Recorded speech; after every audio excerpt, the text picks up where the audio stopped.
All right, Mike. John Huston. What do you think? Who's John Huston? Exactly. That's what everybody in Pittsburgh is saying is, who is John Huston? John Huston is one of these undrafted free agents the Steelers have brought in to play linebacker.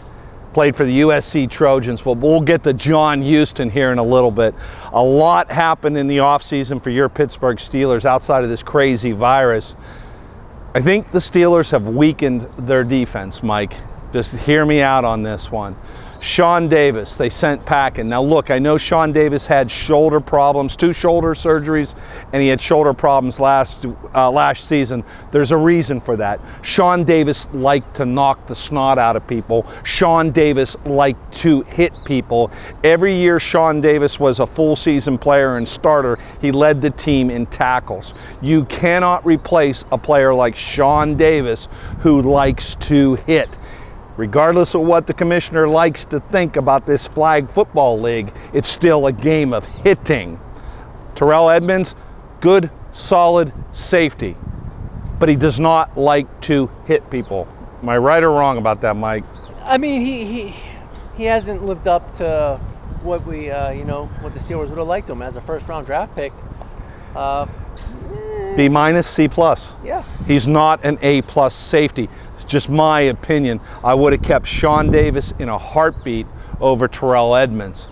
Minkah Fitzpatrick, well, he's a future Hall of Famer. That was a no-brainer. Great first-round draft choice in 2020 was Minkah Fitzpatrick. Great, great first-round draft in 2020, and he also produced last year. So you've got him for a while. Absolutely. Sean Davis, I argue adamantly the Steelers should have never gotten rid of him.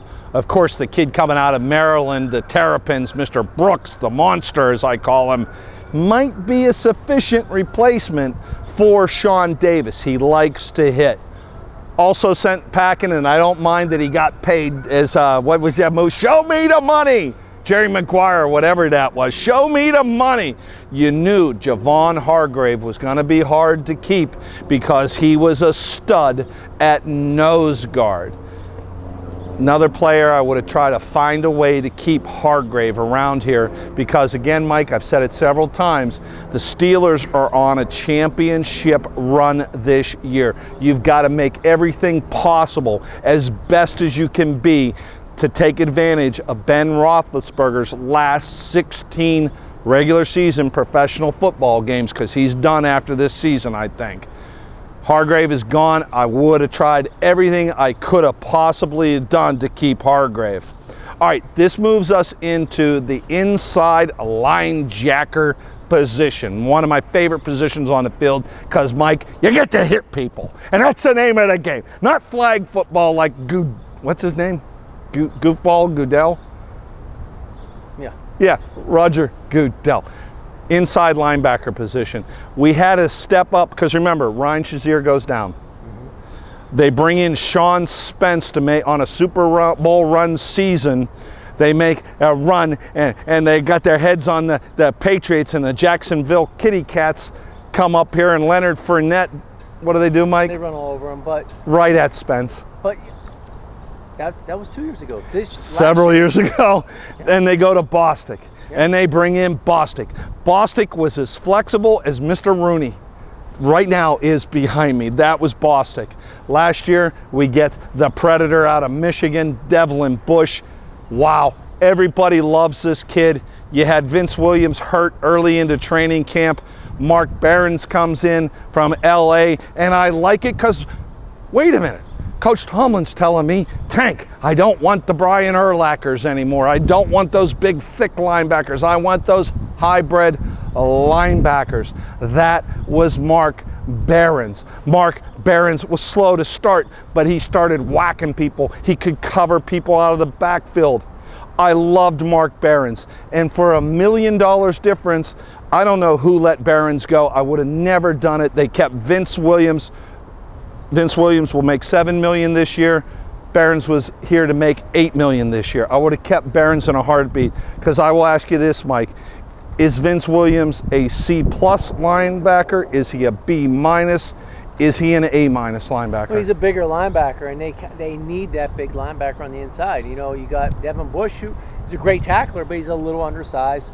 I think you need a big body inside as well in case teams go back to that run game. I would have kept Behrens in a heartbeat. So that's just the way I see it on the defensive side of the ball. The Steelers should have never gotten rid of Sean Davis, Hargrave, and Behrens. They weakened their defense incredibly. Now, as we take a look at the inside linebacker position, all right, you start the season, Devlin Bush, well, if he gets better than he was last year, oh my God, he's an all-pro this year. Yeah, obviously the weakness is having a big tight end go down the middle of the field and he's playing man-to-man on because you can put the ball up high. But other than that, he had a great year, especially as a rookie, running sideline to sideline, making tackles. He's very Troy Polamalu-esque in this sense.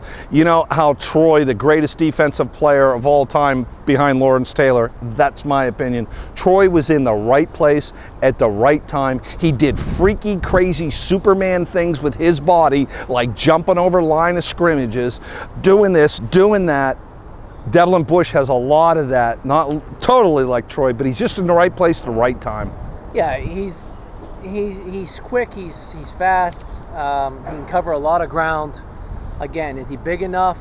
We'll see. We'll see how he comes in this offseason. A lot of kids mature after that first year. He'll be able to understand the speed of the game and adjust to that as well. And he's got a great sense of fashion as well. And he does, and he's a really nice kid as well. Wants to be called the Predator after the movie Outer Space thing. All right, so here's the problem at inside linebacker. Devlin Bush is all that and a bag of chips. Vince Williams is a C+, B- inside linebacker. If Vince Williams goes down, what do you got? Ulysses Gilbert? Spillane, who weighs 140 pounds? Well, this kid out of USC, undrafted free agent, John Huston. I like this kid, Mike. I like him a lot. 6'3", 225. He runs a 4.5 40. 4.5, which at inside linebacker is devastating speed. He likes to hit people. You know how I like linebackers who like to jack people up. He's got good hands. He's got great feet. He's got all the intangibles, tangerines, walnuts. He's got them all. But the problem is, if Vince Williams goes down, Mike, who are you going to for that other inside linebacker position? He's a plug-in player. Can he fill the void if someone gets injured? He'll be a special teams guy, but again, he's got to make the team first.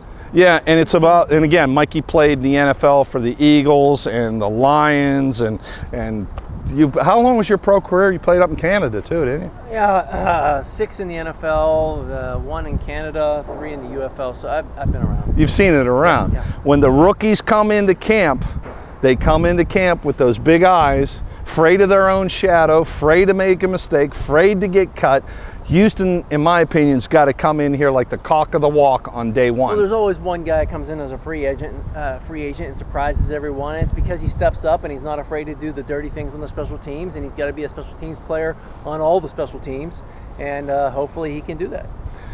The Dirty Dozen defense from last year, as I started calling him, one of the best in the league last year, Mike. If this team can get over losing Sean Davis, Hargrave, Behrens, I need Stephon Tuitt to finally become everything Stephon Tuitt can become, or he's going to be regaled to history as one of the biggest, well, he was okay and he didn't live up to his potentials in Steelers history. If Big Ben can stay healthy, Mike, and this defense can return to the Dirty Dozen, they're going to be playing in the AFC Championship against the Chiefs. Again, the key is Ben staying healthy. I think the defense, you think the defense went backwards. I think the defense kind of stayed level, same as they were last year. If they can kind of pick up where they left off, you have Watt coming off the edge, you have Bud Dupree, you've got Mika Fitzpatrick. If he can be the ball-hawking safety that he was last year, getting all the turnovers, you get Ben more opportunities on offense. Now, when I say more opportunities, I mean possessions. I don't mean throwing the football downfield. I think you take the ball out of Ben's hand a little bit early, keep it late, keep it close, and let his experience win the game at the end. Because if he's throwing the ball 50 times a game, that's pressure on the elbow, and it's taking shots in the pocket. You want the ball, you want to run, use the running backs, use the tight ends, rely on the defense, and it's almost like, win the clock possession. And typically turnovers and clock possession is recipe, you know, is a stat that always comes away with wins. So if they can do that, keep Ben upright, keep him healthy, they have a chance to go all the way. As Daniel McCullers goes, so will your 2020 Steelers go. That bug landed right on my eye. Did you see it? Yeah, bug Daniel McCullers.